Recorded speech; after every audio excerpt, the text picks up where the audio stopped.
fair sentence as to the defendant? I do.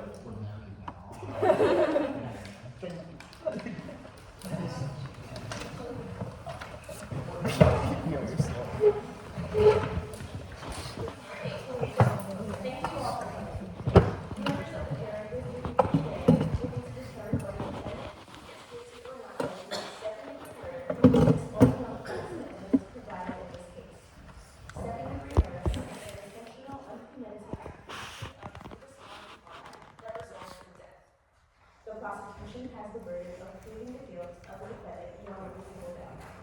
This burden remains on the prosecution through the trial. The prosecution must prove that the crime was committed and that the defendant is the person who committed the crime. During the trial, ask yourself a series of yes or no questions. Did the defendant act intentionally? Did the defendant understand that his action could inflict grievous bodily harm? Did the grievous bodily harm result in death? This will help you come up with your verdict. If you are not satisfied with the defendant's guilt to that extent, then reasonable doubt exists, and the defendant must be found not guilty. Mr. Malone, what is today's case? Your Honor, today's case is the State of New Hampshire versus Eugene Forrester. Is the prosecution ready? Yes, Your Honor. Is the defense ready? Yes, Your Honor. Prosecution, you will now come up for your opening statement. Thank you, Your Honor. Your Honor, members of the jury, my name is Brandon Sheedy, and I and my colleagues are representing the state of New Hampshire in this case. We intend to prove Gene Forrester guilty of second-degree murder. How do you all feel when you see your best friend succeed? You feel happy for them, correct? However, today we are here to talk about someone who felt only hatred when his so-called friend prevailed. Gene Forrester killed his best friend out of pure envy. We will prove to you that Gene acted with intention, and he understood that his action could lead to, as the law states, grievous bodily harm, which led to the death of the victim. Gene and Finney were roommates at Devon boarding school during World War II. The two boys attended Devon summer session together, and during that time, the boys often visited the Devon River near the school. Gene and his best friend Finney proposed that they would climb a nearby tree and jump into the river, eventually developing it into their routine. This was a risky activity, and Gene understood the consequences. Even knowing the possible outcome, they created a group to jump simultaneously, to do it with, including their good friend Elwin Lepellier. In the past, Gene and Finney decided to jump simultaneously, which almost resulted in Gene falling off the tree. The day of the incident, even knowing the risks, they decided to do something similar, but this time, instead with Finney climbing up first. Minutes before they jumped, they had been arguing, and tension was rising, especially with Gene. Gene built up weeks of resentment towards Finney. Gene convinced himself that everything Finney did was to sabotage Gene's academic success. Finney had a natural talent in sports, with his level of athletic ability succeeding all the rest. He showcased this talent to Gene in multiple occurrences, from him secretly breaking the previous school swimming record to his great performance in playing a game Finney created called Blitzball. Finney meant all of this in the name of fun, and just wanted to enjoy his summer with Gene at Devon. Instead of being proud of his friend, Gene took it as a personal insult to his ego, causing his competitive nerves to take control. He made it his goal to be the best, and although he couldn't achieve that goal through athleticism, he had other means. Gene saw an opportunity to destroy his competition, and he took it. Finney went up the tree first, and Gene followed. Gene was holding onto the stable trunk, while Finney was all further onto the tree, but not close enough to go into the river to land safely. This was right where Gene had almost fallen the first time they attempted a double jump. Gene knew this in his heart and still decided to shake the tree. He jounced the limb and watched as Finney fell. He watched as his best friend, his perceived competition, fell, landing right on his leg. Finney didn't just break his leg shattered into pieces on impact. Gene did not make an attempt to save him at all and just watched remorselessly. The injury was so severe that the doctors immediately knew that this was irreversible. and another fall would be even more damaging. After it all, Finney was put on bed rest and sent home to heal. Gene visits him before the next school year starts. At his house, Gene admits multiple times that he wanted to kill him and had every intention to hurt him at the tree. Finney, emotionally and physically hurt, begs him to stop. Oh, shit. Gene, That's not the language you should say in this courtroom. You may continue. Gene visits him multiple times before. Gene visits him before the next school year starts. At his house, Gene admits multiple times that he wanted to kill him and had every intention to hurt him at the tree. Finney, emotionally and physically hurt, begs him to stop. The emotional damage caused by Gene, the person he trusted the most, was too much for him to bear. The shock of it all caused him to forget what truly happened. A bit later in the year, the boys become roommates again soon, and Gene acts like nothing happened, as if everything is okay. Gene tries to act like everything is okay, avoiding taking responsibility and accountability for his actions. The boys at Devon refuse to accept this, especially a boy named Brinker. Brinker is a well-known student on campus and is looked up to by many. He collected students and held a trial to figure out what happened at the tree. Finney doesn't know exactly what happened as he's still trying to heal, but one other boy who was there to witness the event appears at this trial. Leper Lepellier, the boy who stood at the bottom of the tree that day, showed up and explained that the boys were both on the tree. Suddenly, it all came back to Finney. Everything that truly went on that fateful day clicked in his head, no longer a blur. Finney was heartbroken, excusing himself from the room due to the sheer shock and overwhelming emotion. His leg hadn't fully recovered yet, and as he rushed down the hard marble stairs, he slipped, breaking his leg. He passed out from the pain and was brought to the infirmary afterwards. Gene visited him, and Finney yells at Gene. Why? Because he knew he caused this. He knew he was the reason Finney may never get better, and he knew that he did all this on purpose. Finney died later from the injury, and Gene knew it was all his doing. Finney's leg was never the same after that, stripping him of his future career as an athlete. It took him weeks to even recover and get off bed rest. Gene felt guilty because he knew he had done it. He knew he wanted to hurt him. After the school break, Gene skipped school to go visit Finney. When he is at Finney's house, he admits multiple times that he wanted to kill him when he was on that tree. Finney only shut him down because he wasn't in a good place mentally or physically. When Finney finally got better and could walk, he came back to school. Gene proceeded to lie when Finney was back and said he wasn't up the tree with him and that he couldn't have caused it. But one boy named Brinker knew something was up. He knew something wasn't making sense. So Brinker created a trial to determine what exactly went on during the incident. In this trial, not only did it reveal that Gene was lying to everyone, but also that he was lying to Finney. When Finney realized Gene was the cause, he was so hurt emotionally that he left the auditorium and fell down the hard marble stairs. This broke his leg a second time and led to his death. Gene is guilty of second-degree murder, as not only did he kill Finney, but it was intentional and he knew it. Finney was a better athlete who would always win in sports. Gene thought that he would get rid of his competition by murdering his so-called friend. Gene knew that jumping off the tree was dangerous, and he admits to it. He knew the fall could be fatal if he fell from the tree. And he knew that causing his friend to fall from that tree would yield unforgiving consequences. Gene's motive is clear. He couldn't handle being overshadowed anymore, and his life for the past few weeks had become a sickening struggle to make himself equal to Finney. But he couldn't. Instead, since he feared he couldn't bring himself to Finney's level, he would eliminate Finney and joust the tree limb, causing Finney to fall. Gene has proven himself to be a very violent and impulsive person. During his time at Devon, whenever someone challenged him, he lashed out and there were almost always injuries. One example of this is when he was arguing with one of his peers named Quackenbush. It started as a verbal altercation, but Gene, being the competitive, short-tempered juvenile he is, punched him in the face. He didn't even feel bad about it and just walked away. Another example of this occurred when he was visiting his friend Elwin Leper Lepellier, who had just returned from the military, which had left him in a rough mental state. When Leper accused him of hurting Finney, Gene maliciously kicked the chair out from under him, causing Leper to collapse to the floor. Gene had complete apathy for Leper, who wasn't even in his right mind. And like before, he went on as if nothing had happened. This occasion demonstrates Gene's tendency to take advantage of the defenselessness in aggressive ways. Finney was defenseless on the tree that day when his life would be changed forever, and Gene made his move, choosing himself above all, like always. This devastating injury is what ultimately led to the tragic death of the young man with such a bright future. Phineas was an outstanding athlete and had a breathtakingly bright future ahead of him. He had a variety of awards to celebrate his athletic achievements, and he even managed to beat the school swimming record with no practice whatsoever. He was a natural-born leader and a friendly person who always included everyone. He could never have seen this coming, especially from his best friend.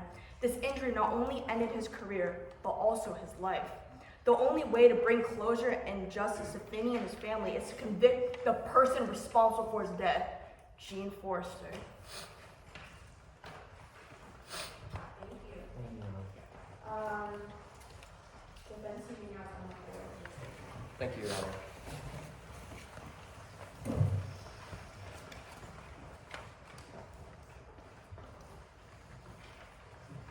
Your Honor, members of the jury, my name is Alexander Lee, and my colleagues and I are representing Eugene Forrester in this case. Phineas Holman and Gene were an inseparable duo. They made sacrifices for each other, fought for each other, and pushed each other to be the best versions of themselves. Yet today, the prosecution is here, accusing Gene of murdering Phineas, attempting to tie two unrelated events that are a year apart together. They will have you try to believe that the facts of this case point to my client. They will try to convince you that Gene is someone he is not. The truth is, however, that no one is to blame for Phineas' death. The event they say Gene initiated and killed Phineas was a year before he passed. The cause of Phineas' death? Due to a surgical error relating to a different incident. Still, the prosecution is here, attempting to seek justice for an unfair death. Because of this, there are holes in their case. Holes which you will need to use as jurors, which you will need to consider as jurors, and use to find the defendant innocent in this case. Phineas, also known as Finney, was Gene's roommate during their time together at Devon High School. Doing everything together, from studying together to breaking school rules together, there was no doubt that Gene and Finney were also best friends. They complemented each other's abilities too, with Gene's cleverness helping Finney improve his grades, and Finney's inventive mind always coming up with something for Gene and Finney to do. One of these things that Finney came up with, involved a large elm tree lying at the side of the Devon River. Finney, seeing this tree and wanting to have some fun, decided to try jumping from it, convincing Gene to do the same. Soon, jumping from the tree would become a daily routine for the two friends, with them even creating a club around it, the Super Suicide Society of their summer session. As this club went on, Finney decided he wanted to try more dangerous feats. Eventually, he reached the idea of attempting a double jump off the tree. Dragging Gene along with him, they went up the rungs. Finney, being ahead of Gene, stepped into a branch of the tree to jump, moving out along it to allow Gene to get on as well. However, as Gene stepped onto the branch, the limb jabbed. It was not used to this amount of weight. This would cause Finney to fall. This accident was devastating for the both of them, with Finney shattering one of his legs and Gene feeling guilty about the incident. In fact, my client over there felt so guilty that he began to believe that the fall was his own doing. However, Phineas, who could read him like a book, knew that Gene would never do something like this, and did not blame him for any of it. Instead of hiding from Gene, he called him to make sure that they were still rooming together. Instead of fearing every moment he spent with Gene, Finney slept in the same room as him. Instead of hiding from Gene or making him appear stronger, he would show weaknesses, something that Finney would not show anyone else. As the next session of Devon continued on, Finney began to recover, with Gene right by his side. Eventually, Finney regained the ability to walk and started back to being his old self, dancing on tables and having snowball fights and even organizing events. It was clear that Finney had moved past his injury and moved on with his life. However, this recovery would not be enough for Avery, leading to Brinker Hadley, the hallmate of Gene and Finney, taking the two out of their beds in the middle of the night, dragging them into an assembly room. In this assembly room, the pair would be put in front of a crowd and be questioned. As Brinker probed deeper and deeper, Finney began to get more distressed. Soon, Finney became tired of the facts that Brinker was getting and stormed out the courtroom. Sadly, in his haste, he fell down a flight of marble stairs, breaking his leg again. This time, with the break being much cleaner, Finney was expected to recover again without many problems. Even though Gene had faced his own emotional turmoil the night before, he still tried to help Finney, bringing him close to the infirmary and talking to him about the night before.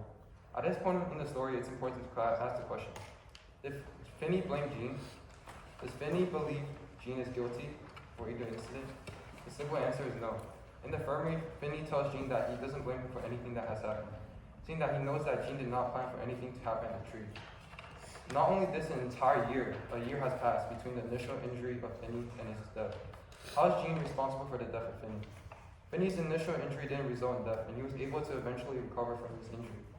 In that year between the initial injury and his death, Finney had gotten much better. He was able to do a lot of things aside from playing sports. He was even able to have a snowball fight. After this, Gene leaves Finney and is told by the doctor that Finney will undergo surgery later that day. Gene goes through his day and soon comes back to the infirmary where he is informed that Phineas Holman has died. He was killed by the marrow of his bone leaking into his bloodstream. Just as a recap, we have prepared a presentation.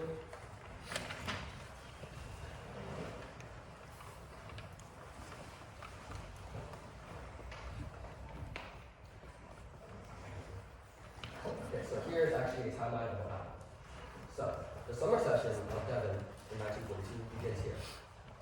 Near the end of it, Finney falls off the tree. Keep this in your mind, as this is when the prosecution wants you to believe that Gene caused Finney's death.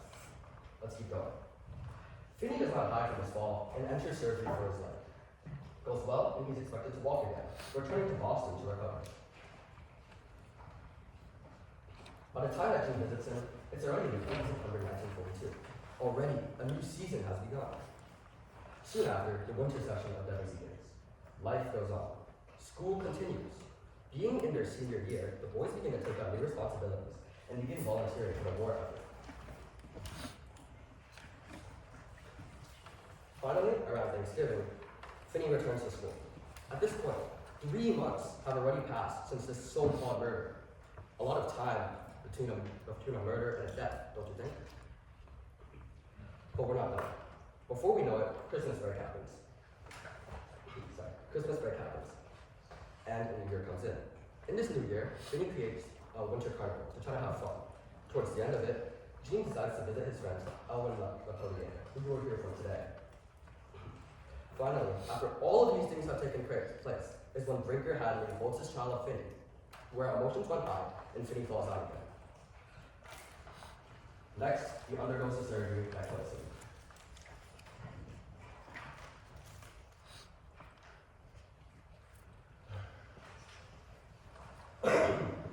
Your Honor, ladies and gentlemen of the jury, this is the full timeline between the so-called murder and Phineas's death. The case covers all of this time. So many events have happened between them, and yet the prosecution is still here, trying to tie them together. It's clear that the events are unrelated. Your Honor, ladies and gentlemen of the jury, this case is not justice, it is cruelty. Gene Forrester, one of the brightest students that Devon High School had to offer, is a service member, a son, and a friend. The evidence and facts that will be presented to you today will demonstrate to you that the time gap between the initial fall and Phineas's death is too great for there to be a significant correlation. It is wrong for you to send a young man for a bright future to prison out of pure speculation. My client lived through this case and had to grieve the loss of his best friend. And yet here we are, opening old wounds as he's forced to sit here and testify that he didn't kill his own best friend. One innocent life has already been taken. Is it really the right path to cut short another? Thank you. Okay, prosecution may now call the first witness. Thank you, Your Honor. I call to the stand Cliff Blackenbush.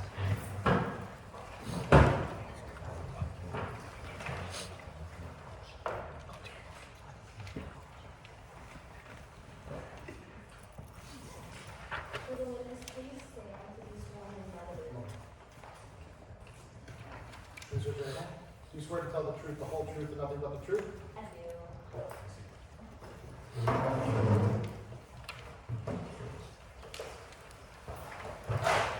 For the record, can the witness state their full name? My name is Cliff Blackenbush. What's your position at the School of Devon? I am the I'm the official crew manager at Devon, and I'm also a attending student.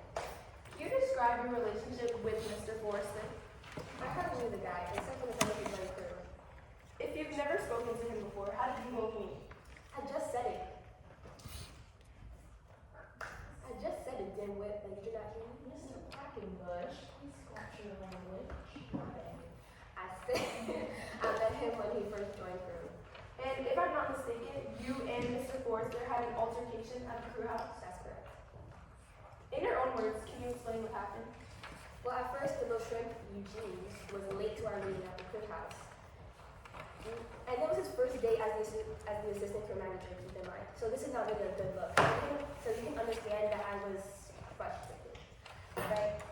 So I told him to get to work when he first got there, and I told him to fetch as many towels as he could, which obviously isn't a lot. So I watched him work for a while before trying to talk to him. Why did you try to talk to him then? I wanted to know why this little shrimp wanted to take the position. Gene is a senior at the school, and the assistant crew manager didn't offer him any benefit. What's strange about Gene taking the position?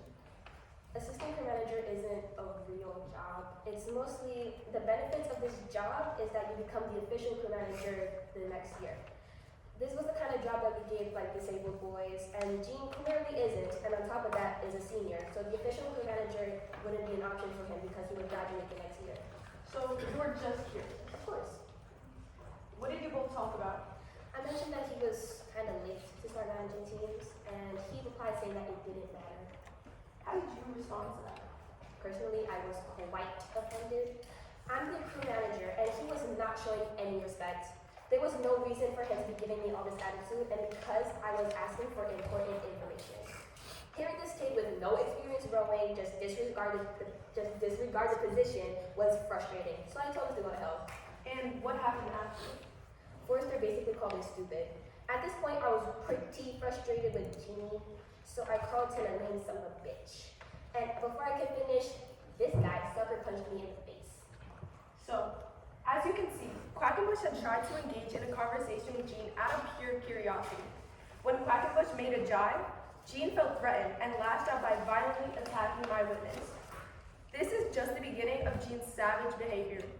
You will begin to see a clear pattern of simple situations escalate quickly from words to physical violence because of Gene Forrester.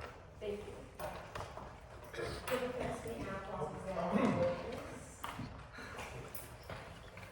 Thank you. So, Mr. Girls? Mr. Quackenbush, thank you for joining us today. Could you explain again the role of Mr. Forrester at Schoolhouse? Mr. Forrester had chosen to be assistant crew manager. Is an assistant crew manager a very respectable or competitive job? Not at all. Then why would somebody that is really competitive and violent, like Eugene Forrester, pick a role that doesn't really even matter? That's what I'm trying to find out. During your altercation with Eugene Forrester, what was the thing that you called him? A maimed son of a bitch. Could you please define the term name for me? Maimed means, well, reduced body part, and that means you're violent or aggressive. Is that really what it means? Oh, girl, I wouldn't know. What you said? Well, when you say that someone is maimed, you mean that they have been mauled, they have been damaged, basically. It means that they're injured or deceased. I just said it. Well, was there someone who was close to being Forrester that was named at that time? At that time, none other than Finny. Finny was Gene's best friend. Finny was named. Yes, I remember. Well, is it possible that Gene might have been offended since you called him named and his best friend was really injured? Finny's relationship, well, Gene's relationship with Finny is honestly none of my concern. My concern with Gene is him being on time to our meeting and doing his job as the assistant crew manager.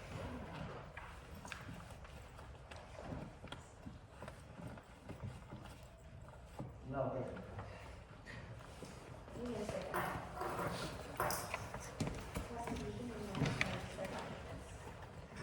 Thank you, Your Honor. I will understand Allen's offense.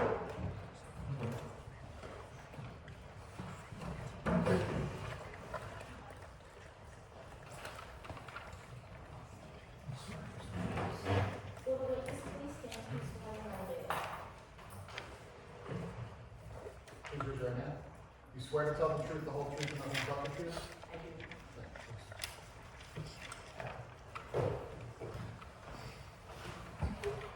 Can the witness state their name? Ellen, McGuire, or just Ellen? What school did you attend? I attended Fairview High School. Can you describe your relationship with Mr. Forrester? How did you two meet? I I was one of his peers during our time at Eugene High School. We both attended different same years when athletes get acquainted. I was his best friend. He was a good friend, always kind towards me, until he betrayed me. He called me a crazy bastard. How did he betray you? Can you describe the betrayal in your own words?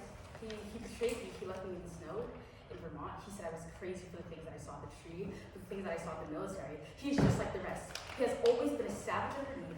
I thought he was my best friend. He was supposed to be his friend. What exactly did you see at the tree? What did he call you crazy for? I saw him and Finny on the tree together. I saw him on the tree and how Gene tried to kill Finny. He called me a psycho for telling him the truth of what I saw and who he is, a savage underneath. What do you mean by savage underneath? Everyone on campus thinks he's this ace student, but I saw through it. This nice guy act, it's all he saw. The snow? I sent him a telegram after I escaped the army from the Section 8 discharge. I was telling him that I endured what I endured at the military. I tried to tell him. I thought he would help me, but no, he left me all by myself in the cold, like the savage he is. What kind of friend does that? What was the facade? What made you think it was all facade? I felt for it first just like everyone else. This nice guy cover up, hiding the monster underneath. I saw a glimpse of the savage at the tree that day Finn fell. The day Gene crippled him for life. I admitted a hell of a lot to myself back then. Not about him. I wasn't thinking about him. Why the hell would I think about him? He never thought about me. I was his best friend. I thought about myself and Ma and my old man and pleasing him all the time. Does Gene often act violently and talk about regarding other feelings? Yes, he does. After I left school for the military and came back, I sent him a message to visit me for Mom. He kicked me out of my chair in a fit of rage because I told the truth, the pure truth.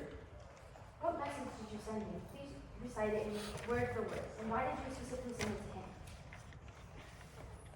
This was a letter that I sent to Gene, and for word, it says, I've escaped and I need help. I am at Christmas location, you understand. No need to risk the address here, my safety depends on your commitments. Signed, your best friend, Ellen Lopez. I sent you a letter because I thought we were close friends. I thought I could depend on him and he would understand me. But he said I was a psycho, just like the rest. What was the Christmas location that you mentioned? My home in Vermont. It was quite snowy this time, hence the Christmas Eve. What does this message mean exactly? It means I successfully escaped from that nightmare of military training and went back to Vermont. I trusted him to come. Why did you escape? A Section 8 discharge, can you believe it? A Section 8 discharge is for the nuts in the service, the psychos, the funny farm candidates. I wasn't going to let them do that to me, so I left. Can you walk us through what happened in Vermont? What led him to taking you out of the chair you were sitting on? He came.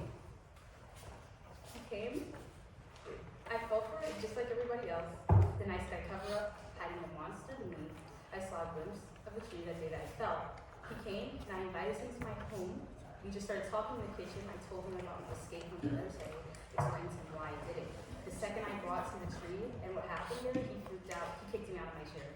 Finding my mother and then eating a hearty meal with her like he didn't just attack me. Do you know why he kicked you out of it? Because he can't believe that he betrayed his very best friend. He can't accept he ruined his life. It will go against the nice guy act I just told the truth. What do you mean just told the truth? What did you say exactly? I said he is a crazy bastard that crippled Finny for life. It was all his fault. Your Honor, members of the jury, it is evident that Leopard and Gene were close friends. In fact, they were so close that the first person that they wanted to reach out to after escaping the military was Gene. But Gene still responded and acted violently with Leopard.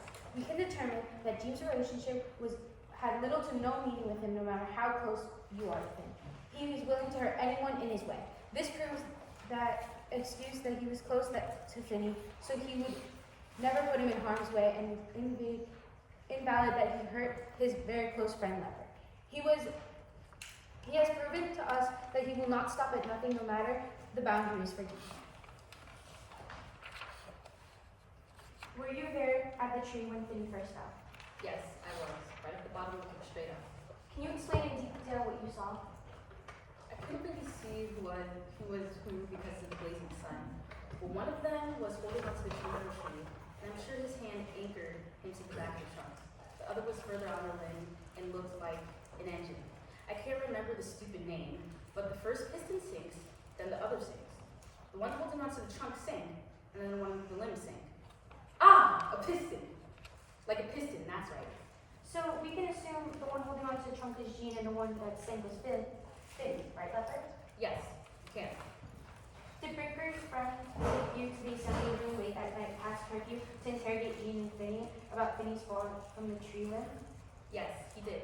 I'm very good at details, you know. What do you mean by you're good at details?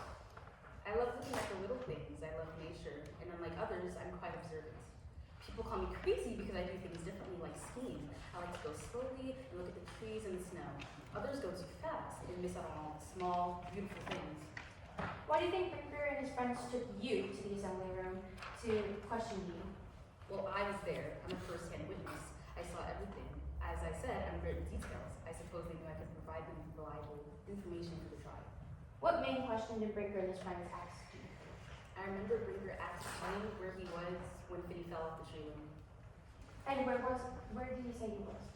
He said he was on the ground near the bottom or the tree or climbing the rungs. If I recall, he said he didn't remember very clearly. But you clearly saw Gene and Finny in the tree they're about to jump, correct? Yes, I did. Your Honor, members of the jury, as you can see, Gene, so-called the brightest student done in school, lied about his whereabouts in front of all of his close friends. Why would he do that if he was innocent? If he was able to lie in front of them to his closest friends, how would he know that he wouldn't lie in front of strangers? How can you truly trust his statements? Thank you. No further questions. The defense may cross-examinations.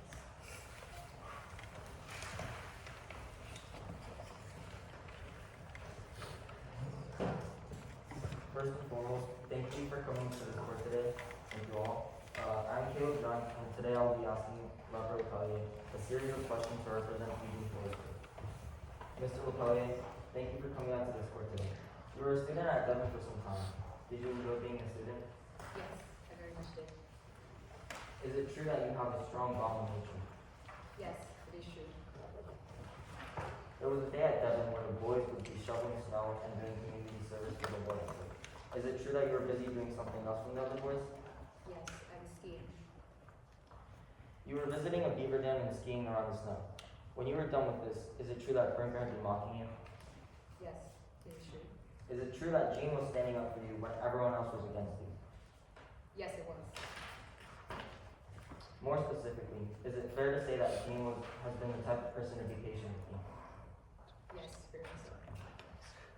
Mr. Lepellier, you end up enlisting for war after recruiters from the ski troops came to the Devon school. After you enlist, some time passes, and you leave the army and go back to Vermont home. I'm sorry you went through such a difficult situation dealing with the hardships of training. Who did you reach out for help? I sent a letter to Gene. He goes all the way to your home in Vermont to make sure you're okay. You call him a savage and break down into tears.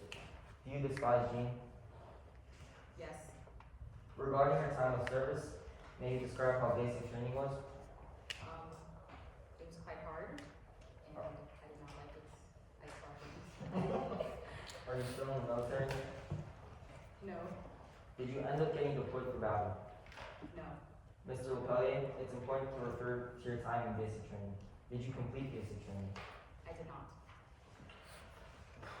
Is this due to dishonorable discharge?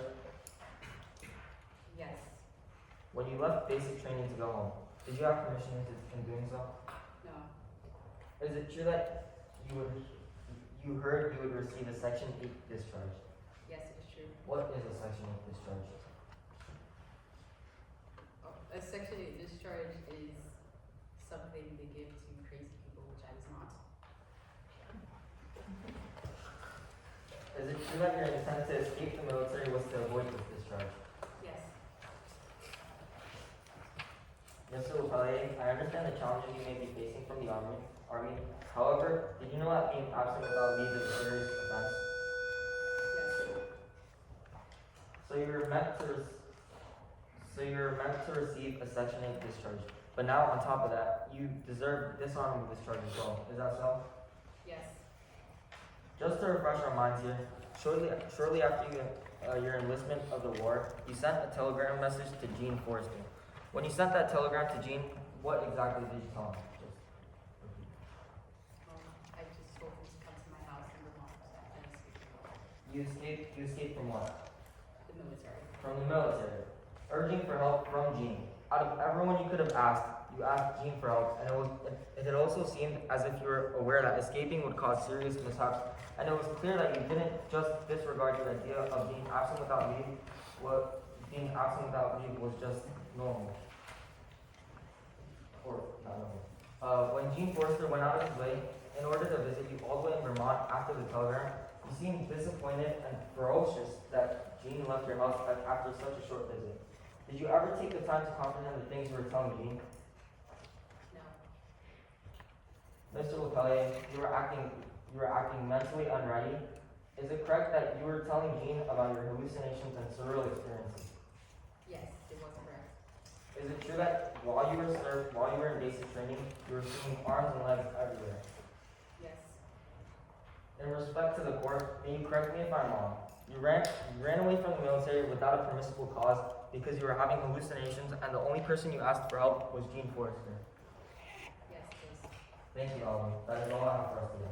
Your Honor, members of the jury, in this witness examination of Elwin LePellier, I am driving that this court heard the true colors of not only Elwin himself, but the prosecutors as a whole. As you can see, based on the spoken evidence, the prosecution is relying on someone with a strong bias and a discharged individual to come to their consensus. This leads me to ask a question for the court just to keep in our minds throughout the rest of the session. If it is well known that Elwin LePellier is a man of imagination and instability, can we really trust anything that he brought up in the portion of direct examinations? In other words, how are you sure that whatever he brought up wasn't just some absurd hallucination? Let that sink in. Thank you. Defense, you may now call your first witness. Thank you, Your Honor. I call to stand Brenton Matthews.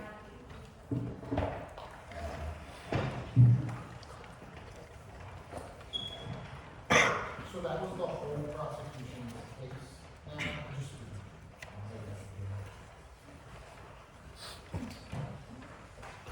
Will the witness please stand and be sworn in by the jury?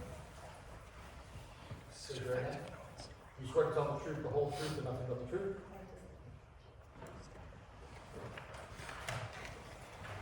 Could you please state your name for the court? My name is Avery. What high school did you attend? I went to the Devon boarding school with Eugene, Forrester, and Eugene. Would you have considered Mr. Forrester and yourself to be close friends? Of course, you and I are good friends. As his friend, what is your perception of Eugene Forrester? He was a bright student, smart, serious, and very responsible. And why exactly would you characterize Mr. Forrester as a smart, serious, and responsible student? I mean, I think that he was academically smart, valedictorian. He was always trying to get to class on time. Even with Vinny, he always helped me out with his homework. In your own words, how would you have described Mr. Holman and Mr. Forrester's relationship? Close friends and roommates. I mean, everyone at school knew that. Even when Vinny was injured, Gene took it upon himself to be there not only physically and mentally for him. Is it true that Mr. Forrester was supposed to enlist in the military with you? Yeah, he was supposed to, but the next day he changed his mind. Once Vinny returned to Devon, he was suddenly against enlisting. Have you ever noticed any animosity between Mr. Forrester and Mr. Holman, like jealousy, for example? Me personally, I never noticed anything of the sort. Actually, they had one of the strongest bonds at Devon. So, considering that, do you believe Mr. Forrester had it in him to kill or try to kill his closest friend, Vinny? No. I mean, above being an excellent person and student, Gene actually cared deeply for Vinny. He was distraught by Vinny's death like the rest of us, and he was actually Vinny's biggest supporter. He wouldn't dream of eliminating his best friend of all people. When Vinny was hurt, obviously he couldn't compete in the 1944 Olympics like he thought he would, so Gene took his place. He wanted to keep Vinny's dream alive just for his sake. So, could you explain what caused the fall down the stairs the night Phineas injured his leg? So that night, me and my friends brought Gene and Finny to the first building's assembly room to get the facts about what happened with Finny's leg. The conversation put a lot of stress on Finny, so he stormed out of the room. But his leg wasn't fully healed, so when he was walking downstairs, I guess he fell. It all happened so fast, so we called the school's wrestling coach to call for first aid.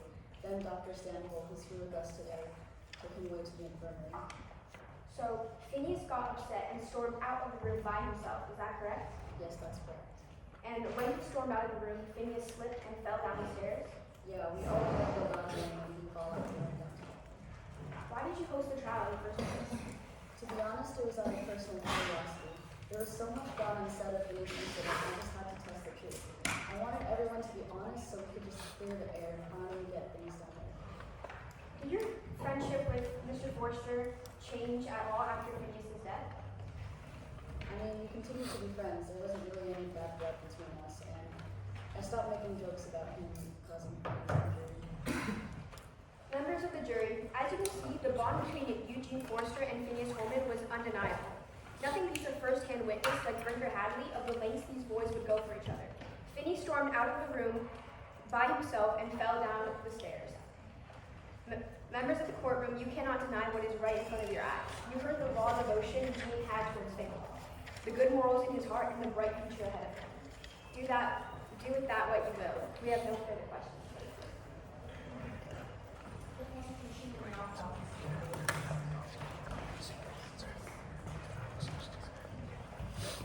Mr. Hadley, is it true that you came into Finney and Gene's door past curfew and took them to the assembly room? Yes, that's correct. Your intention was to investigate and clear up what happened the day Finney fell out of the tree limb, correct? That's correct. Did you yourself suspect Gene for causing Finney to fall in the tree? I held the trial just so we could get the truth. I didn't have any like personal feelings for it. So you started it. Because you were curious and wanted closure. That's correct. If you were so confident that Gene didn't have anything to do with Finney falling, isn't it true that you have never started this investigation at all? That's what you think. But, like, the trial was held because I wanted to clear the air, and there was, like, Finney's leg was causing a lot of drama between our friends and causing a lot of chaos in school, so I just wanted to get over it. Okay, so just to confirm, on the night of your investigation, you first went to Finney and Gene's dorm after curfew and brought them to the assembly room and tried to get the truth on what happened that day. Yes. When it became clear that neither of them could recall the exact details of the incident, you decided to bring in Leper, right? Yes. Someone who was present on the day of the fall and claimed to remember everything, correct? Yes. When Leper gave his statements, after you guys went to go get him, he confirmed that both Finney and Gene were in the tree at the time of the fall. Is that correct? Yes. But before Leper even entered the room, Finney asked Gene directly if he had been at the bottom of the tree the whole time. And Gene answered yes. Is that right? Yes. And when Finney asked Gene whether he saw the tree shake, Gene responded with, "I don't recall anything like that. Do you remember that?" Yes, I do.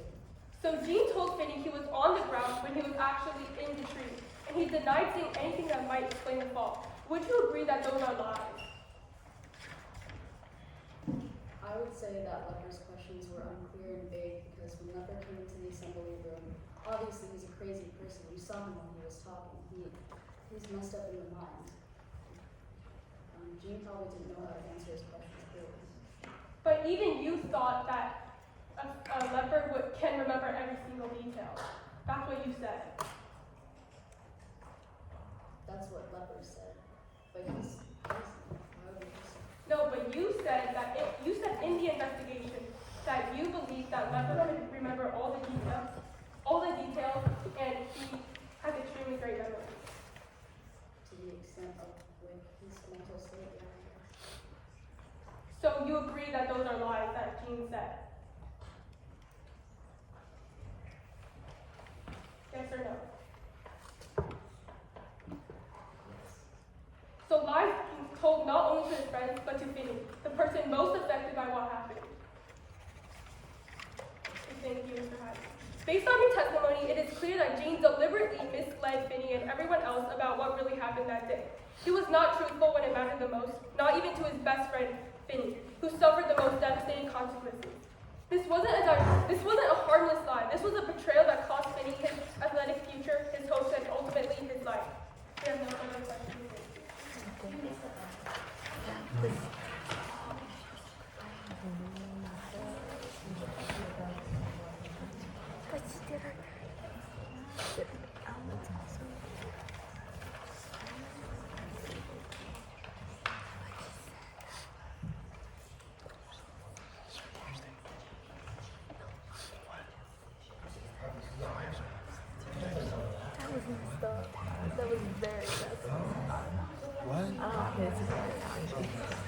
Thank you, Your Honor.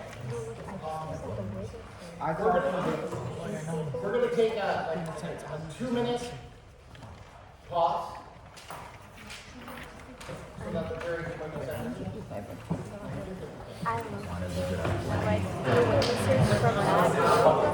They're not bad.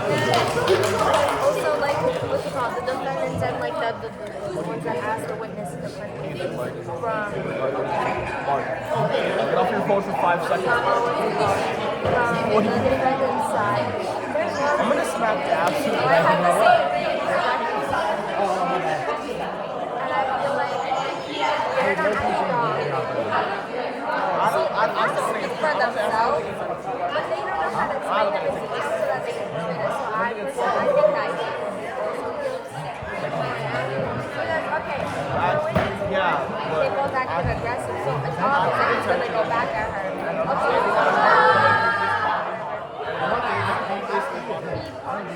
But that's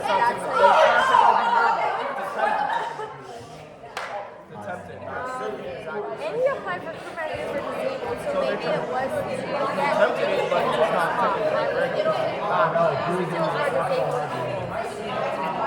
and then so the witness too is absolutely savage, like she was called crazy. There's no direct Yeah, exactly. Yeah, so that is messed up.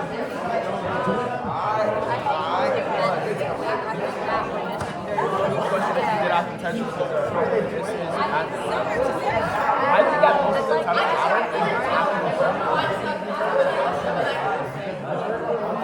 it's a year apart and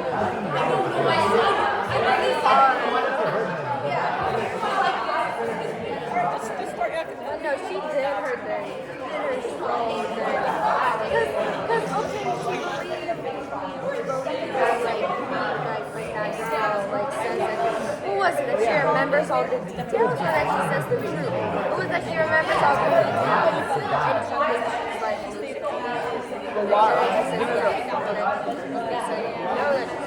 but it didn't directly lead to his death. The cause of death is directly both. It didn't go straight to the argument. It just caused the witness wrong. Like it didn't contribute anything to the argument.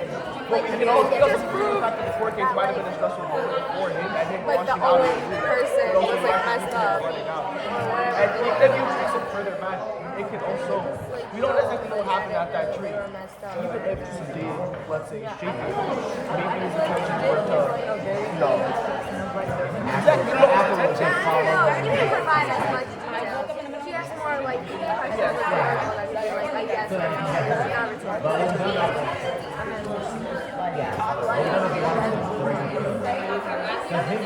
He only shot her in his leg.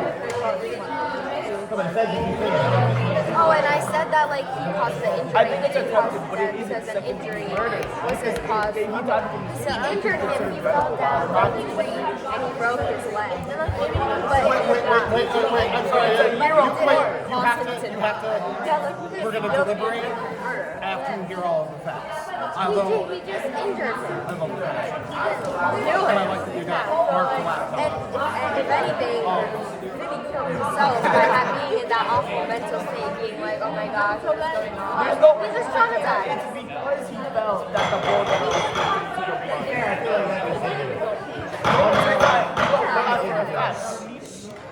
You can't go on speculation because the court case ain't answered.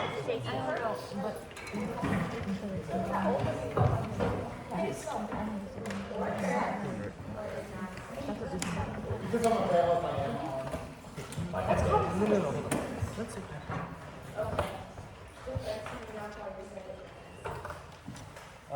Thank you, Your Honor. I call to the stand Vincent Stantle.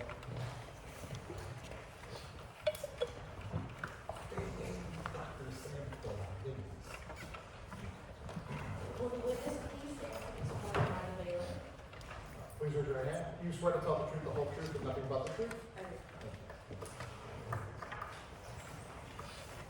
Please say your name for the record. My name is Vincent Stample. What's your current occupation? I am a doctor. Where do you live? I work at the Board School. Could you please explain what happened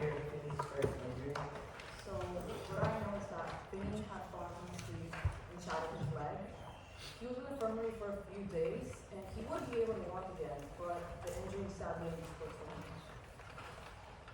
Did Finney personally ask for any visitors during his time in the infirmary?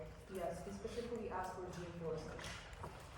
Now, how did my client, Gene Forrester, react when you told him about the effects of Finney's injury?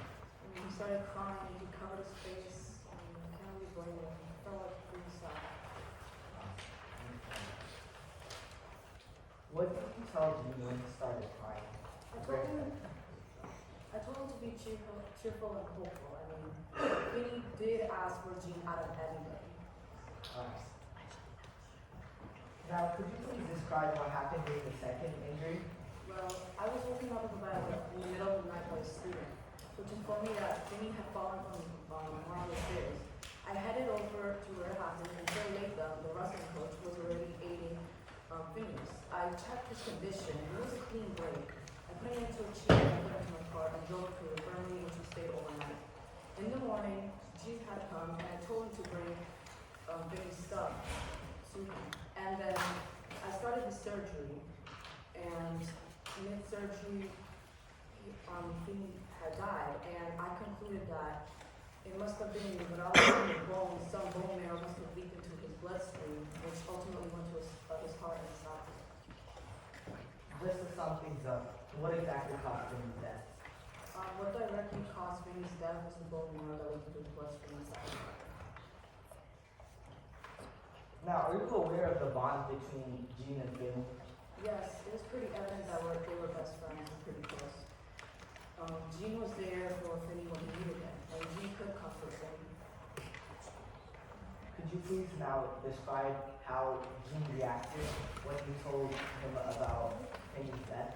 I mean, prior to that, I told Gene to bring his stuff and then come at 5, because that's when Phineas would be out of the surgery. And while I was walking out after Finney died, I mean, I was just really stressed out, and I almost didn't notice Gene, which was sitting on the bench. He came a little earlier. I had to sit down next to him and put my hand over his leg, and it was a really hard thing to do. I told him that his best friend died, and he didn't really say much, and you can't really expect him to. This is really hard for him. Would you describe his reaction as like completely shocked? Yeah, he was like really shocked.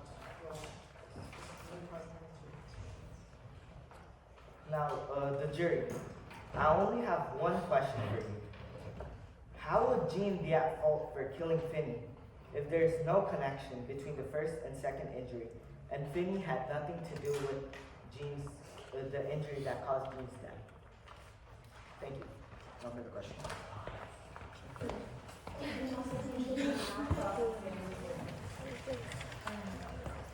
Dr. Sam, are you saying that Finney's leg was shattered after the incident at the tree?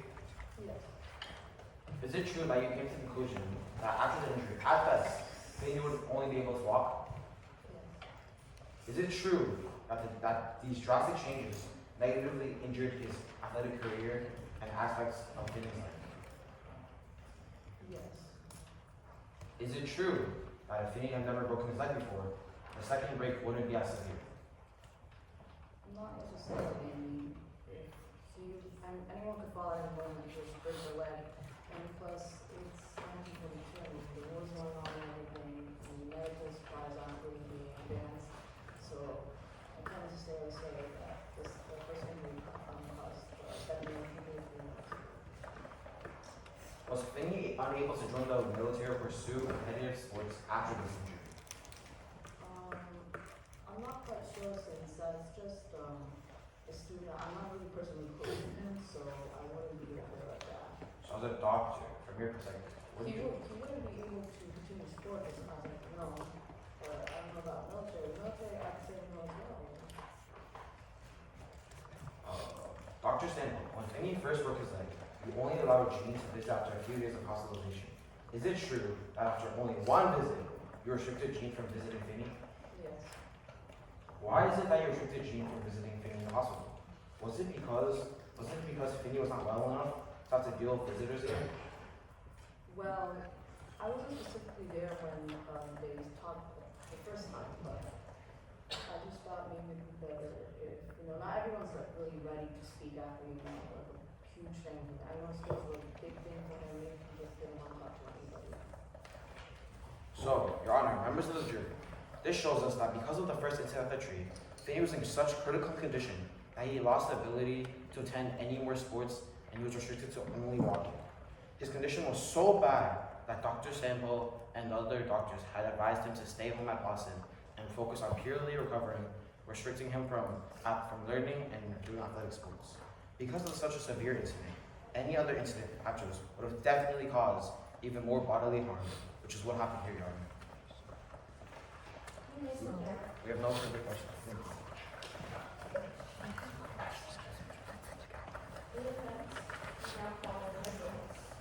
Thank you, Your Honor. I call the stand Eugene Forrester.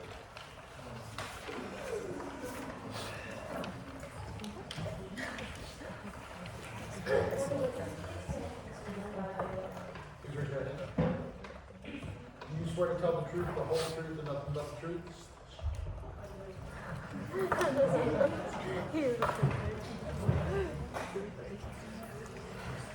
Please state your name for the court. My name is Eugene Forrester. What high school did you attend? I attended the Devon High School. How have you spent your time at Devon? Most of my time at Devon was spent in class, studying, hanging out with friends. Would you mind describing your relationship with Phineas? Vinny and I were practically inseparable. He was my best friend. I can't even describe it because he made my time at Devon really special. He made my life less dull. He made it more vibrant. After his death, I didn't feel the same.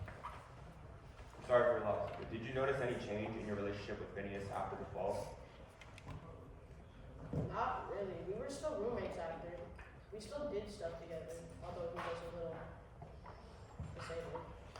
He trained me for the Olympics in '44. I helped him study Latin. I remember one time when Baker Halley was in our room. He only asked me for his crutches. I think he still trusted me after. Was Phineas fall from the tree the first mishap at the tree? No, it wasn't. Before this, Vinny and I had attempted to do a double jump with me ahead of him. When we both set out from the tree, I lost my balance and he caught me. Did you ever have any feelings of jealousy towards Phineas? Yes, at times I did. I think a lot of people did. He was very likable. He had very desirable qualities that made him very admirable. Would you mind explaining your point of view on how the incident happened with Black English? So, for a little context, I am an assistant crew manager for the rowing team. I was in the boathouse near the Naguamsek River. It's a river near our school. And I was just attending to my assistant crew manager duties. And then Cliff just started hitting on me, he was talking about how it must be embarrassing to be an assistant as a senior. It's just basic banter, so I thought I would love it, but then he took it too far, because he started making fun of disabled people and Finney in general. So at the time, I was still processing his injury, and my first impulse was just to defend Finney. How would you describe Elwin the failure and your relationship with him?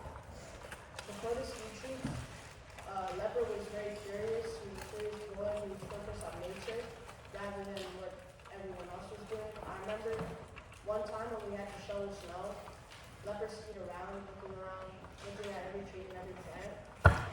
People made fun of him after, but I didn't think it was right. I'd say he was a decent friend. Would you mind describing your visit to Elwin's? So, he sent me a telegram before during our winter carnival. So I went to his house in Vermont from New Hampshire in the cold. When I visited his house, he was acting kind of peculiar. As I was walking to his front door, he just stared at me. When we sat down, he then started talking about how places in his house have problems and that it's safe just to stay in dining rooms. And then he started going on about how he escaped the army and how people thought he was psycho. It then escalated and he started calling me a savage and said that I pushed Finney out of the tree on purpose. When we were outside, he described the gory, blood-curdling story about things he saw in basic training. I left shortly after because I just couldn't hear him anymore. Is it also true that you were the only person to see LaFellier before the trial? Yes, I did. We have no further questions. Thank you. Your Honor, members of the jury, as you can see, my client, Eugene Forrester, has right of justification of his actions against Quackenbush and LaFellier. This therefore disproves any claims about Eugene's violent nature. Thank you. The prosecution may now cross-examine the witness. Gene Forrester. On the day you caused Vinny to shatter his leg, did your action of jousting the limb, whether intentional or not, cause Vinny to fall? Yes. Before the incident, you admitted in your diary on page 53, you are even in enmity. You are both coldly driving ahead for yourselves alone. You didn't hate him for breaking that school swimming record, but so what? You also yelled at him on page 57. Okay, we go. We watched little Lily Liver LaPellier knock off the tree and I ruined my grades. This is because you thought he was trying to sabotage your grades when you didn't even know he had a 7 in the first place. So, is it true that you had a hatred and envy built up before the incident? No, it wasn't hatred towards him. I was just a little jealousy. It was just between Yeah, that's what I knew since it ended. Yeah. That was a yes. Okay. You were the only person close enough to cause Finney to fall, correct? Did you try to stop Finney from falling? Did you try to help him?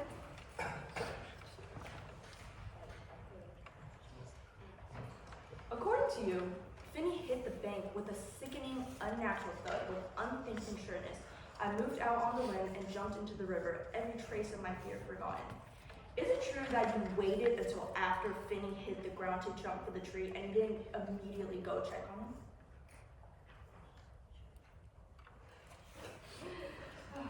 After the incident, did you admit to anyone what you had done? Were you afraid of being held responsible?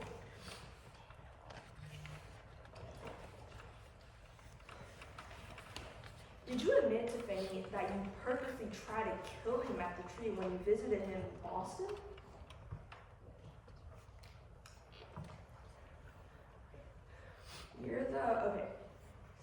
Near the end of Brinker's trial, Finney was upset and had to suddenly leave in the auditorium. Is it true that he left because he remembered the truth of what really happened?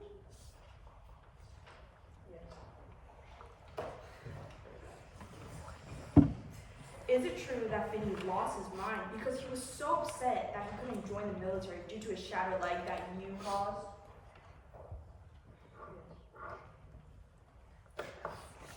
Do you recall interacting with Finney in the infirmary after he fell down the marble stairs?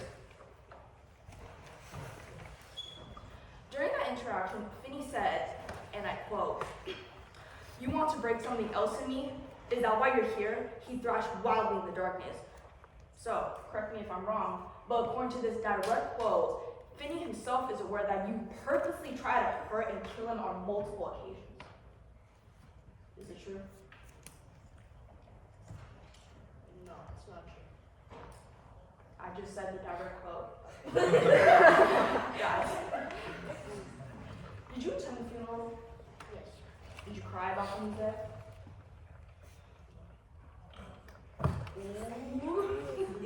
On page 204, you said, because my war ended before I ever put on my uniform, I was on active duty all the time at school. I killed my enemies there. Most of your time at Devon was spent with Finney, right? Yes. And in a significant portion of that time, you spent loathing Finney, building your feeling of enmity, correct? Isn't it true that at one point you considered you two rivals? So Finney's conditions just coincidentally matched your words of "I killed my enemy there."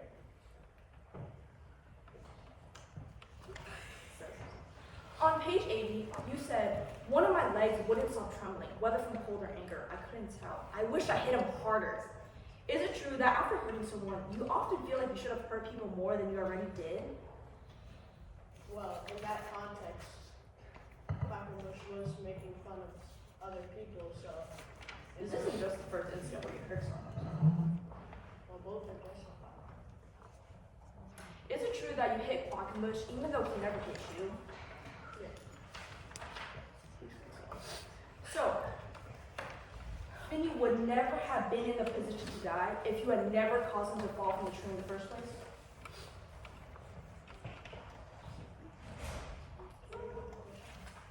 So, Finney would never have been in the position to die if you had never caused him to fall from the tree in the first place? No, because the first fall, he was recovering very well, and then on the second fall, He fell again after he remembered what really happened to him. yeah, but he It was. would all started just from you, Johnson, the one that caused him to fall, so. He was recovering fine, and then But it all connects to where it first started, where you jounced the limb and caused Fanny to fall. So.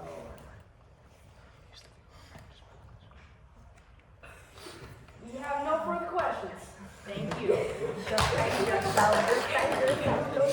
Yes and no.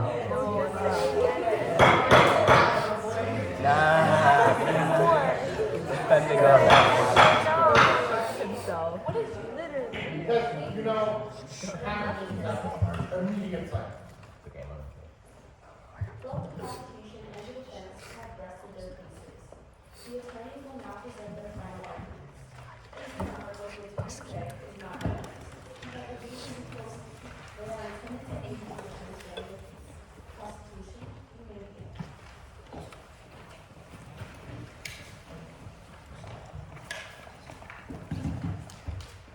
Hello, Your Honor. Eugene Forrester is a sociopathic, violent, habitual liar. He intentionally hurt and killed his best friend, Finney. This is not just a tragic incident. It was an act driven by jealousy and resentment. He hated and despised Finney. He tried to kill him and blatantly admits to it on multiple occasions. Gene is a known liar. He often acts out violently, and he let one grade, one F, push him to kill someone who loved and trusted him. Finney was more than just an ordinary student at Devon. He was bright, full of potential, and an incredible athlete. However, Gene shattered that potential, both physically and emotionally. He jounced that branch, he watched Finney fall, and then he just sat beside the boy he betrayed for months without guilt or a confession. He let Finney believe they were still friends. He let him heal just enough to fall again. After the first break, Finney would never run, never play sports, and never chase the dreams he once had. Gene is the reason for that. He robbed Finney's future, but that wasn't enough for him. When Finney finally learned the truth from Leper, another friend Gene had mistreated and abandoned, he was heartbroken. And it was in that state that Finney fell again, down the marble stairs. His already damaged leg broke once more, but this time his leg couldn't recover. Even Finney, before his death, seemed confused and deeply betrayed. Someone who is capable of hurting and killing their best friend, while not showing any genuine feelings of guilt after his death, is a danger to society, and he must face the consequences. Gene, on multiple occasions, goes out of his way to harm and hurt others, showing no regard for their well-being. He pushed Leper, his dear friend, who was struggling because he had insulted him. He left his friend outside in the snow without trying to help him. He punched Quackenbush just because he made fun of him. He has shown time and time again that he cannot control his emotions and hurts people who care about him and are near him. He lashes out at the people who trust him and destroys what he cannot control. And he does all of this without thinking about the consequences. If we let this young man walk free, we would be doing a great injustice to Finney and his suffering family. Not only that, but we would also fail our responsibility to society. If no punishment or action is taken, what will stop him from acting out again? What will stop him from taking another life, or lashing out at more innocent people, which he proved to be more than capable of? So before you make your decision, I ask you to think about Finney and the future he could have had, the things he could have accomplished, and the limits he could have pushed with his bright spirit. Think about the others who could suffer if you let Gene go free and hurt somebody else. And truly think about the boy who had everything and how it was all taken away by the one person you trusted most. Gene Forrester must be held accountable for his actions. He must face the consequences for what he's done. Thank you.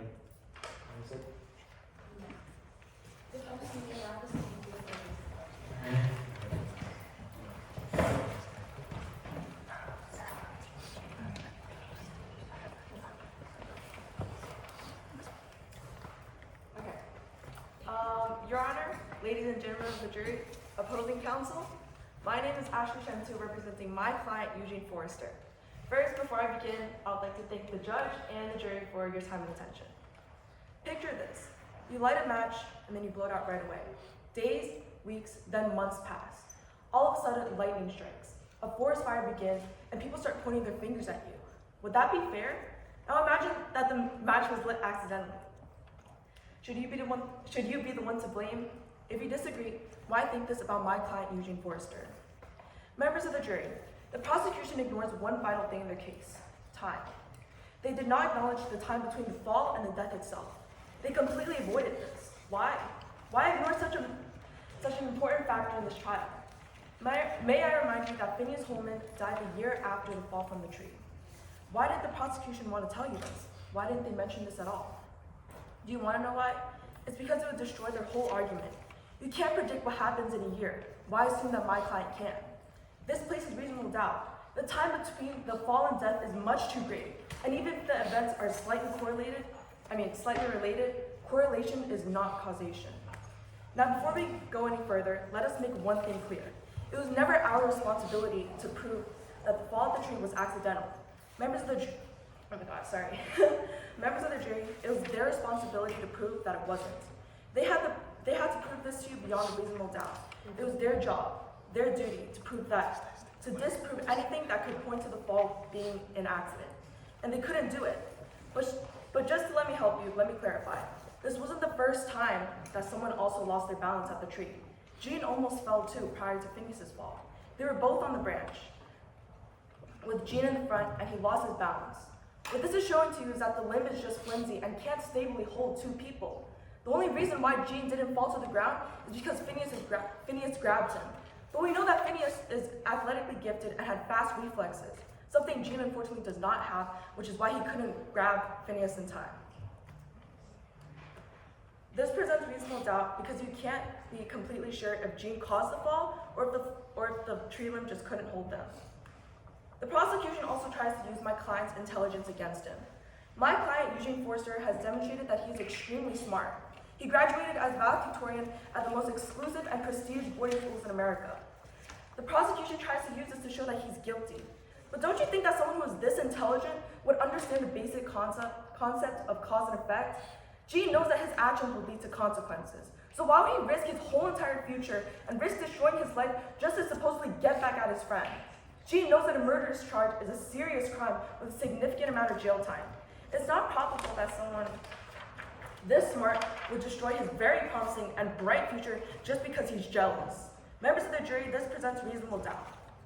They also use the fact that my client is jealous of Phineas and that was his motive. But by that logic, none of you guys have been competitive or envious of your friends. Trying to use this as a motive means that everyone here is capable of murder. And that is just not true. Comparing yourself to others is part of human nature. So by that means, by the prosecution's logic, being human essentially makes you a murderer. That's crazy. They used Mr. LaPellier as an eyewitness. But members of the jury, may I remind you what was said in cross-examination? We have shown you that he is not a trustable witness. There are two reasons for this. First, his Section 8 discharge. Members of the jury, a Section 8 discharge is given to someone in the military who is considered mentally unfit for service. He has admitted to seeing hallucinations. He has admitted to seeing arms and legs everywhere. How do we know what he saw at the tree is not a hallucination? Members of the jury, this is reasonable doubt in itself. Reason number two, Mr. LaPellier is not impartial.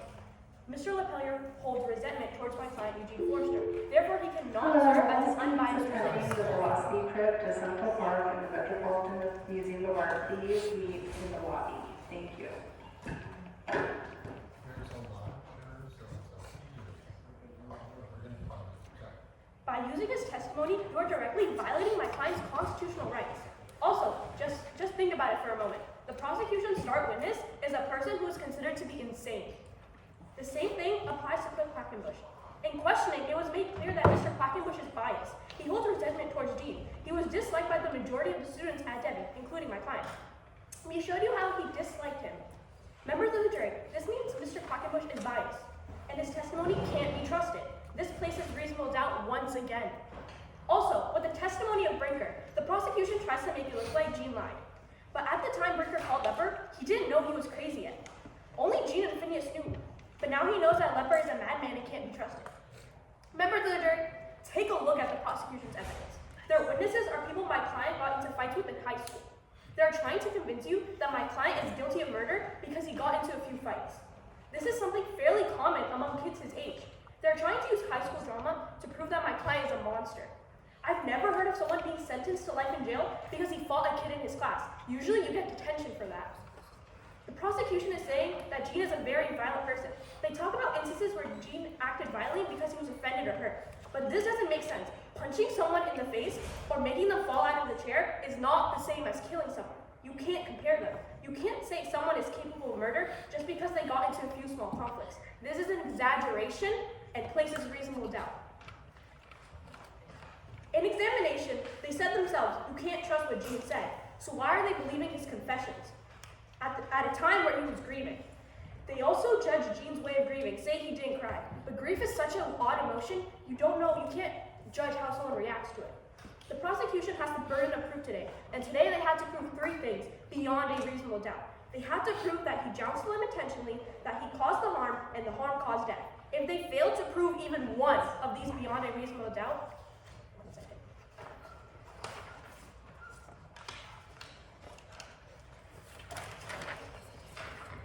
you cannot find my client guilty. Even if there's the tiniest bit of doubt in your mind, you must consider it.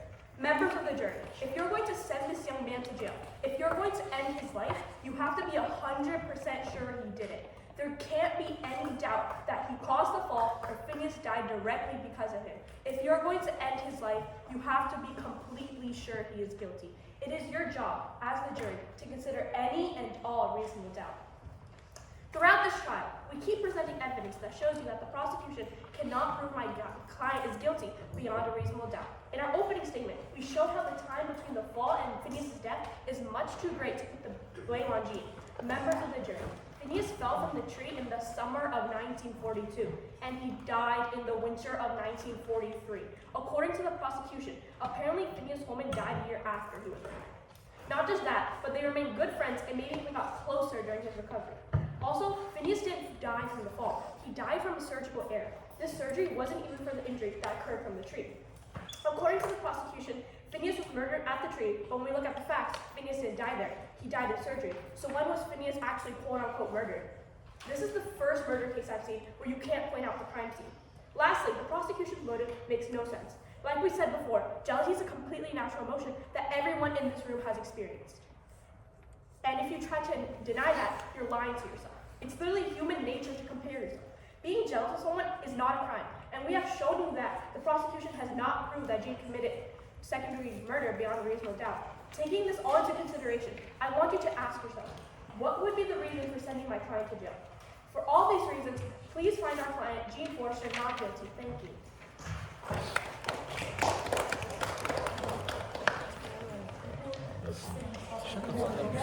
Every time the other side wins. Every time the other side wins.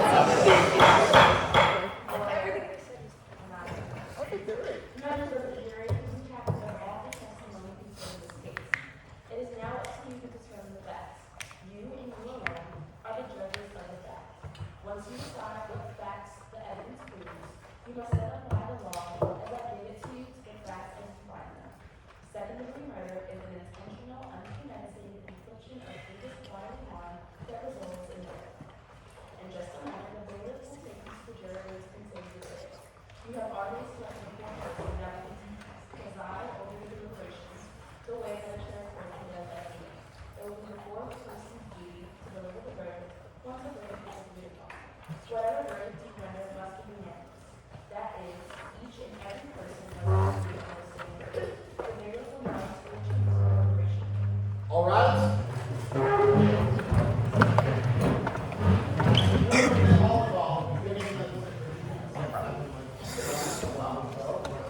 Jury, I'm gonna ask you please follow me. We're gonna go around to this side. You guys?